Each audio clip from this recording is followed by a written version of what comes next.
Helpline में आपका स्वागत है।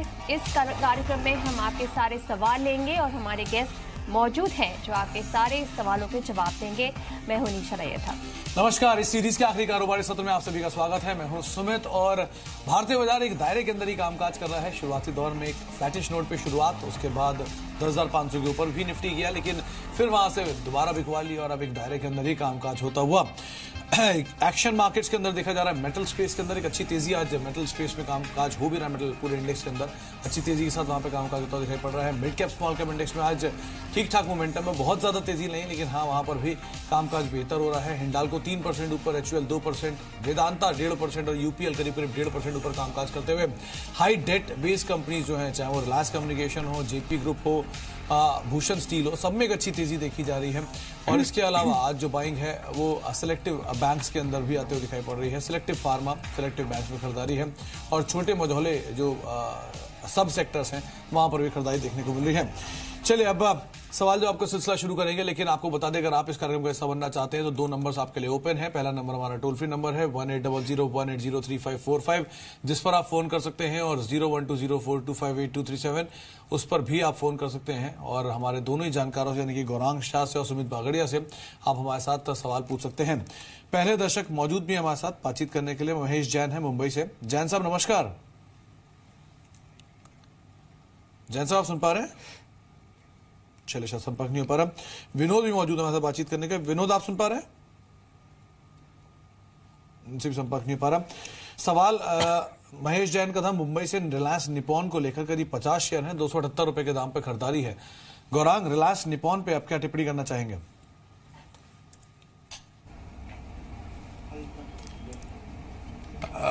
शुक्रिया और सुप्रभात आप सभी को हमारे तरफ से।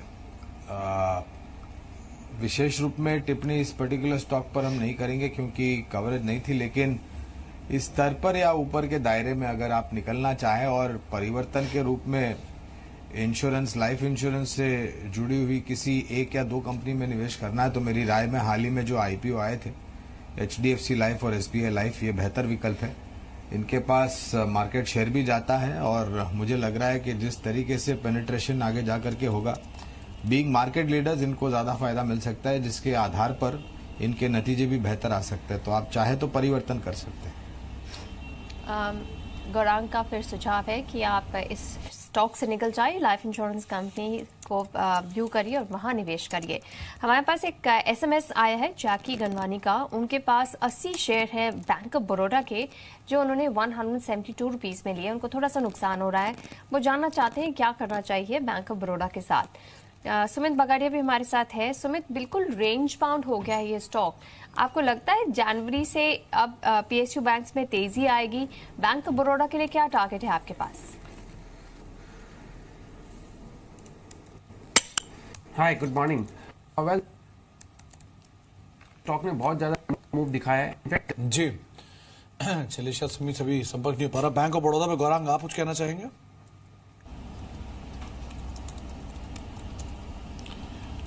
जनवरी में मेरे ख्याल से अगले महीने, यानी कि सुमित, जो सरकार ने एक विश्लेषण किया था रिकैपिटलाइजेशन का, करीबन 2,11,000 करोड़ के आसपास की रिकैपिटलाइजेशन पूंजी देने की, उस पर मेरे ख्याल से अमल किया जाएगा और एक डिटेल प्लान आपके सामने रखा जाएगा, ऐसा मेरा मानना है।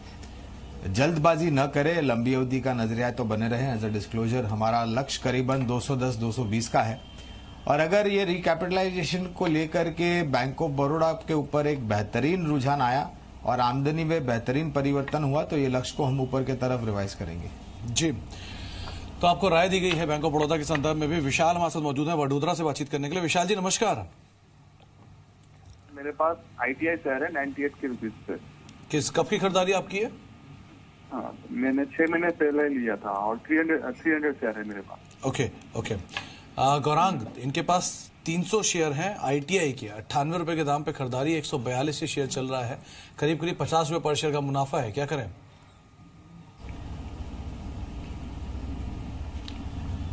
देखिए, अगर आपने नजरिया इस शेयर में छोटी या मध्यम अवधि का है तो एक अच्छा खासा मुनाफा आपको मिल रहा है, करीबन 50% का रिटर्न। इस तरीके का रिटर्न देखते हुए मैं तो कहूंगा आपको कि अगर आप चाहे तो मुनाफा बांध ले और अगर परिवर्तन के रूप में किसी और स्टॉक में या और दूसरे क्षेत्र में निवेश करना है, तो हम राय देंगे 3 विकल्प, अशोक लेलैंड, फेडरल बैंक या फिर L&T फाइनेंस एंड होल्डिंग। ठीक है, तो ये रिकमेंडेशन है कि आप अपनी प्रॉफिट्स बुक कर लीजिए और 3 रिकमेंडेशन गुरांग आपको दे चुके हैं। हमारे पास हमारे नेक्स्ट कॉलर है मिस्टर दीक्षित, जो हमें सूरत से फोन कर रहे हैं। मिस्टर दीक्षित, गुड मॉर्निंग, पूछिए क्या सवाल है आपका। हाँ, गुड मॉर्निंग मैम। मेरे पास AU बैंक के 200 शेयर है 722 के रेट से, और मैं 6 महीने तक रुक सकता हूँ, तो मुझे क्या करना चाहिए? ये आपने स्टॉक लगता है रिसेंटली ही लिया, किसके रिकमेंडेशन पे ये स्टॉक लिया आपने? ये किसी दोस्त के रिकमेंडेशन से लिया है। और लॉन्ग टर्म तक रखेंगे आप? हम 6 महीने तक मैं रुक सकता हूँ मैम।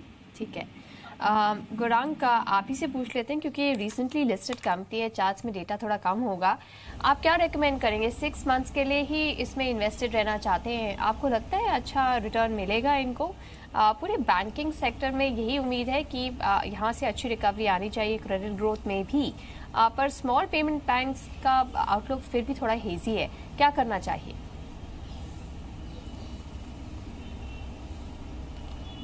तो अमीशा, सबसे पहले तो दीक्षित जी को ये कहना चाहूंगा कि किसी दोस्त या फिर कोई रिश्तेदार आपको राय देता है तो उसके आधार पर आप खरीदारी न करें। मुझे नहीं पता वो आपके दोस्त या जो परिवारजन है या फिर जो रिश्तेदार है वो कितने सक्षम है और एक बुनियादी तौर पर कितने एक्सपर्ट है वो जो आपको देने की शेयर खरीदारी की राय देते हैं। तो ऐसे सब चीजों से पहले बचे, आप किसी के कहने पर न खरीदे। अगर आपको लग रहा है कि नहीं स्टॉक अच्छा है, थोड़ी समझ के साथ, थोड़ा अभ्यास करके आप खरीदते तो ये बेहतर होगा आपके लिए और आपकी पूंजी के लिए। IPO के दौरान हमने राय दी थी सब्सक्राइब रिकमेंडेशन की IPO नोट के द्वारा।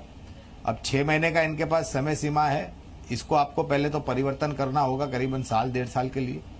अगर आपको मुनाफे वाला यहाँ से निकलना का मौका अगर आप ढूंढते हैं तो, और जिस तरीके से इनको बैंक लाइसेंस भी मिला है, पेमेंट बैंक लाइसेंस, ये कारोबार भी मेरे ख्याल से आमदनी के ऊपर अच्छा खासा योगदान देगा। लेकिन ये सब चीज को अमल में लाने के लिए समय लगेगा। इस लिहाज से मैं आपको बता रहा हूं कि आप 6 महीने का अगर नजरिया रखते हैं तो हो सकता है आपको एग्जिट अच्छी मुनाफे वाली मिले या न मिले। लेकिन अगर आप परिवर्तन करते हैं तो मैं मानता हूं कि अच्छा योगदान होगा बैलेंस शीट पर, उसके आधार पर शेयर के दाम भी ऊपर जाएंगे। लेकिन आइंदा किसी के कहने के ऊपर आप शेयर मत खरीदिए। तो आप शेयर खरीदें, लेकिन किसी के कहने में ना खरीदें, और दूसरी चीज अगर खरीदें भी तो अपना भी सोच जरूर उस पर लगाएं, समझबूझ के साथ ही निवेश करें। राजेश से बातचीत करते हैं, दिल्ली से मौजूद है। राजेश जी नमस्कार। नमस्कार। नमस्कार राजेश जी, क्या सवाल है आपका? जी सर, मुझे ये पूछना था कि मैं ONGC के शेयर्स लेना चाहता हूँ, तो क्या is it the right time to take ONGC? कितना टाइम फ्रेम आप देंगे इसको? I can give 5 to 10 years। 5 to 10 years? हाँ जी, अगर मेरे को ये मतलब सेटिस्फेक्शन हो कि हाँ it's good to have ONGC for long term. लेकिन मैंने कहीं पे सुना था कि ये जो अपने क्रूड ऑयल के प्राइसेस हैं, इसके ऊपर भी जो है ये फ्लक्चुएट करता है शेयर। तो I don't have much knowledge about crude oil prices, तो क्या ये अच्छा रहेगा? ये बिल्कुल सही सुना है आपने, वैसे जहां भी सुना है। गौरांग, ONGC 5 से 10 साल के लिए लेना चाहते हैं और क्रूड ऑयल के जो जानकारी है बहुत ज्यादा इनके पास है नहीं, क्या करना चाहिए इन्हें? ONGC बेहतर विकल्प है, कोई और विकल्प आप सुझाएंगे इन्हें?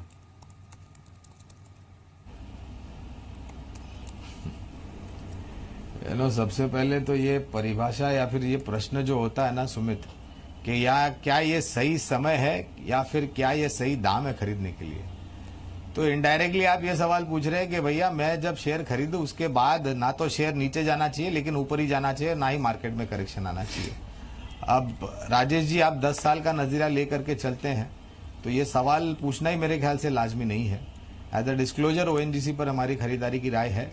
आपका नजरिया 10 साल का है। मैं आपको एक दरखास्त करूंगा कि आप हर 6 महीने 3 महीने जब नतीजे आते हैं कंपनी के, उस पर ध्यान दें। आप देखें कि कंपनी का कामकाज कैसा चल रहा है। कच्चे तेल का दाम का असर बिल्कुल इन सब कंपनियों पर होता है और 10 साल के लिए नजरिया देना मेरे लिए तो मुश्किल है कि कच्चे तेल के दाम आने वाले 10 साल में किस तरफ जाएंगे। लेकिन मैं उम्मीद रखता हूं कि ये नीचे की तरफ ज्यादा आएंगे, ना कि ऊपर जाएंगे। अगर आपको ये सब दुविधा से बचकर रहना है, मैं आपको एक राय बहुत ही सिंपल दूंगा।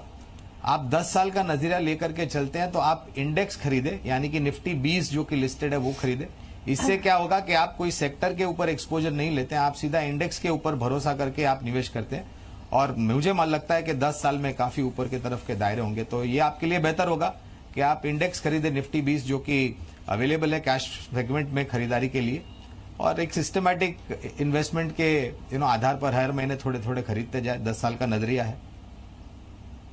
चलिए, निफ्टी 20 खरीद सकते हैं अगर आप लॉन्ग टर्म में इन्वेस्ट करना चाहते हैं। हमारे पास फोन पर है मनीष जो हमें सूरत से फोन कर रहे हैं। गुड मॉर्निंग मनीष, पूछिए क्या सवाल है आपका। मैम मैंने जीआईसी भी 2 लॉट 867 पे आईपीओ के रेट को आईपीओ के पे खरीदा था। मेरा मतलब 1 साल का इसमें है या आगे तो रेट रह सकते हैं? ठीक है, 1 साल तक रखेंगे। 32 शेयर्स है जो आपने आईपीओ प्राइस 912 का उस पे लिए, राइट? चलिए पता करते हैं क्या करना चाहिए स्टॉक के साथ। सुमित भी है हमारे साथ, और फिर से रिसेंटली लिस्टेड स्टॉक है, तो मैं गौरांग से ही पूछ लेती हूँ। गौरांग का क्या करना चाहिए जीआईसी के साथ? 1 साल तक रखेंगे स्टॉक को, उनको काफी नुकसान हो रहा है। देखिए, पहले तो जनरल इंश्योरेंस या फिर नॉन लाइफ से जुड़ी हुई इंश्योरेंस कंपनियों के ऊपर आपको छोटी अवधि का नजरिया नहीं रखना चाहिए, 6 महीने 9 महीने साल भर, क्योंकि ये सब कंपनियां ऐसी है जिनको मार्केट पेनिट्रेशन करने के लिए समय लगेगा। लेकिन इसके साथ ये भी संभव है, और जैसा मैं लाइफ इंश्योरेंस रिलेटेड जो सवाल पूछा था मुझे और जो मैंने टिप्पणी दी थी कि पेनिट्रेशन एक बहुत ही बड़ी अपॉर्चुनिटी है life insurance and non life यानी कि जनरल इंश्योरेंस कंपनीज के लिए। मिसाल के तौर पर न्यू इंडिया एश्योरेंस और जीआईसी आरई। तो अगर आप अपने समय सीमा में परिवर्तन कर सकते हैं, 1.5-2 साल या फिर उससे अधिक का आप समय दे सकते हैं, तो मैं आपको बने रहने की राय दूंगा। अगर इतना समय नहीं दे सकते तो जो भी उछाल आता है और जो भी आपको नुकसान कम हो झेलने की क्षमता रखते हैं, नुकसान बांध करके निकल जाए। चलिए, तो आपको राय दी गई है और उस राय के हिसाब से ही आप निवेश कर सकते हैं। आप देख रहे हैं स्टॉक्स हेल्पलाइन। 2 जानकार हमारे साथ मौजूद हैं। गौरांग शाह है, सुमित हमारे साथ मौजूद हैं बातचीत करने के लिए, दर्शकों सवालों के जवाब देने के लिए। मीनू भी हमारे साथ मौजूद हैं दिल्ली से बातचीत करने के लिए। मीनू जी नमस्कार। नमस्कार सर। नमस्कार मीनू जी, क्या सवाल है आपका, पूछिए। सर मेरा गौरांग सर से सवाल है। ओके। एक तो है ग्रैनुअल इंडिया। ओके। 153 की खरीद है सर, 400। और एक है पीपीएपी ऑटोमोटिव। हाँ जी। ओके। ये भी 50 शेयर है सर। किस भाव पे? ये सर मेरे को अच्छे से याद नहीं है, लेकिन 500 रुपए है शायद। Okay okay. आप कितना समय और दे सकती हैं मीनू जी इनमें? सर 1.5 साल ऐसे मेरे को अच्छा वैसा मिल जाए। ओके। गौरांग, ग्रेन्यूल्स 155 रुपए के दाम पे खरीदारी है, 400 शेयर इनके पास हैं, अभी 138-39 का मौजूदा स्तर है, घाटा हो रहा है। पीपीओपी ऑटोमोटिव करीब 500 शेयर इनके पास, 500 रुपए के दाम पे इनके पास शेयर है, 50 शेयर है। इन दोनों में क्या करें?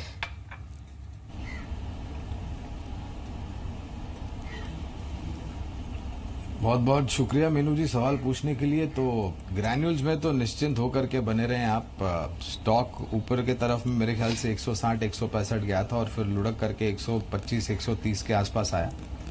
अगर आपके पास निवेश लायक पूंजी है और समय दे सकते हैं साल भर का या 1.5 साल का, तो मैं आपको राय दूंगा 138 के आसपास नहीं, लेकिन अगर 130-135 के आसपास अगर बाजार में करेक्शन आता है और अगर आपको और खरीदारी का मौका मिलता है, तो मैं आपको एवरेज करने की राय दूंगा। 400 शेयर है तो आप 100-200 या फिर 250 शेयर एवरेज करें, पूरे ही एवरेज करने की जरूरत नहीं है।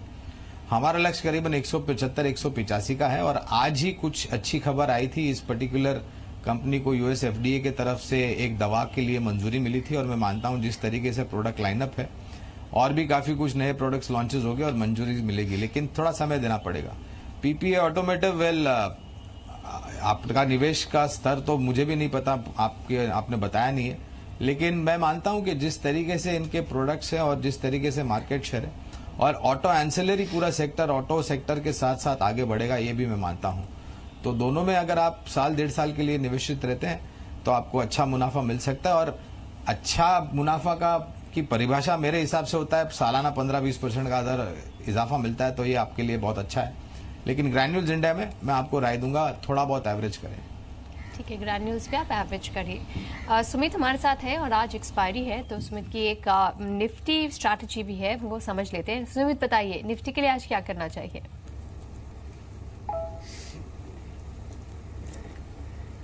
अनिशा, निफ्टी में एक तेजी का व्यू ही बन रहा है। अभी सुबह से मार्केट खुलने के बाद मार्केट एक सीमित दायरे में हमको घूमते हुए ट्रेड करते हुए देखने को मिला है, बट ओवरऑल बायस अभी भी पॉजिटिव है। जैसे ये 10,500 के ऊपर थोड़ी देर के लिए सस्टेन करेगा तो हमें 10,550 से 10,600 तक के लेवल्स देखने को मिल सकते हैं। आज इंट्राडे में 10,550 तक के लेवल्स प्लस मिलने की पॉसिबिलिटी है। अगर कोई 10-20 पॉइंट नीचे गिरता है तो बाइंग की सलाह रहेगी निफ्टी के अंदर। 10,425, 10,430 ये अच्छे सपोर्ट लेवल्स है। जब तक ये लेवल्स टूटते नहीं है तब तक बाय साइड में ही रहना है। कोई भी गिरावट में भी खरीदारी करे, ऊपर में 10,550 से 10,600 के लेवल्स हमको देखने को मिल सकते हैं निफ्टी के अंदर। चलिए बाय करिए और टारगेट रहेगा 10,550 टू 10,600 का। हमारे पास हमारे नेक्स्ट कॉलर है अजय, जो हमें उत्तर प्रदेश से फोन करे। अजय, गुड मॉर्निंग, पूछिए क्या सवाल है आपका। अजय, आवाज आ रही है आपको हमारी? लगता है अजय के साथ संपर्क नहीं बन पा रहा है, पर उनका सवाल ले लेते हैं। उनके पास 50 शेयर है गुजरात अपोलो इंडस्ट्रीज के, जो उन्होंने 280 रुपए में लिए हैं। वो जानना चाहते हैं क्या करें इस स्टॉक के साथ। सुमित, आप क्या रेकमेंड करेंगे? उनको लॉस हो रहा है इस स्टॉक में। ये स्टॉक अब काफी रेंज बाउंड हो गया है। आपको लगता है कंसोलिडेशन स्टॉक के लिए अच्छा है? उनको 300 के लेवल्स जल्द ही मिल जाएंगे क्या?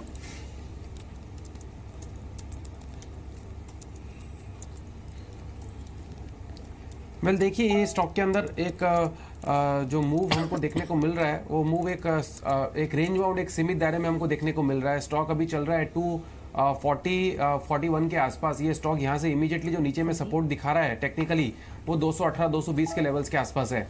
यानी एक चीज तो क्लियर है, जब तक 218-220 के लेवल टूटते नहीं है तब तक इसमें कोई खास बड़ी मंदी देखने को मिलेगी नहीं। स्टॉक में बड़ी तेजी कब देखने को मिलेगी, वो है 250 का लेवल टूटने के बाद। एक बार अगर ये 250 का लेवल कन्विंसिंगली विद वॉल्यूम्स अगर ब्रेक कर देगा तो फिर ये स्टॉक में हमें ऊपर में 290 से 300 के लेवल्स आने वाले कुछ महीनों के अंदर देखने को मिल सकते हैं। स्टॉक का स्ट्रक्चर देखते हुए फिलहाल पोजीशंस होल्ड करें। जो मैंने सपोर्ट लेवल्स बताए हैं वो स्टॉप लॉस होना चाहिए लॉन्गर टर्म टाइम होराइजन के हिसाब से, और 250 का लेवल टूटने के बाद 290 से 300 के लेवल्स कुछ ही महीनों में देखने को मिल सकते हैं। होल्ड की सलाह रहेगी।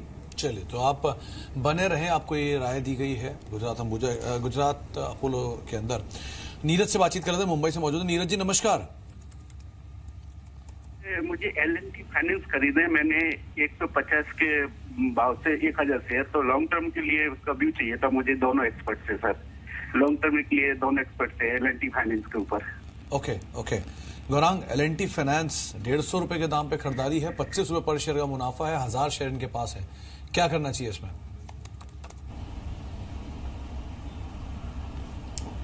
बने रहे। स्टॉक 200 के ऊपर गया था मेरे ख्याल से सुमित, और फिर लुढ़क करके 160-165 पर गया। और एज अ डिस्क्लोजर करीबन 65-70 से हमने इस स्टॉक पर कवरेज निकाली और वो आज भी कायम है खरीदारी की। ये कायम हमने इसलिए रखी है क्योंकि तिमाही दर तिमाही जो नतीजे आए हैं वो काफी सराहनाजनक थे, और जिस तरीके से मैनेजमेंट के पास कारोबार को आगे लेके जाने के लिए रणनीति है उस पर हमें पूरा भरोसा है।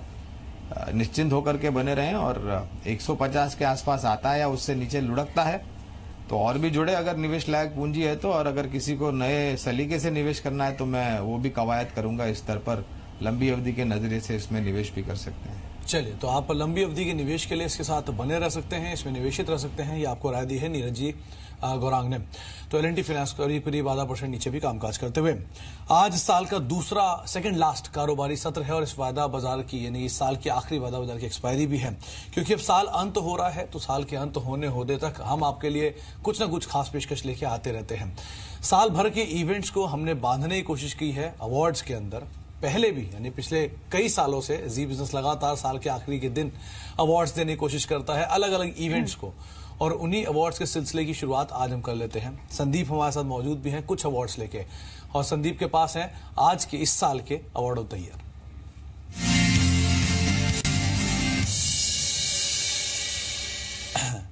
संदीप मौजूद हैं अवार्ड्स लेकर। संदीप, आपको सबसे पहले कार्यभार दिया गया कि आप ही आइए और अवार्ड दीजिए, तो बताइए पहला अवार्ड किसको देने जा रहे हैं आप? देखिए, जब कार्यभार दिया गया तो पहले एक पॉजिटिव नोट के साथ शुरुआत करते हैं।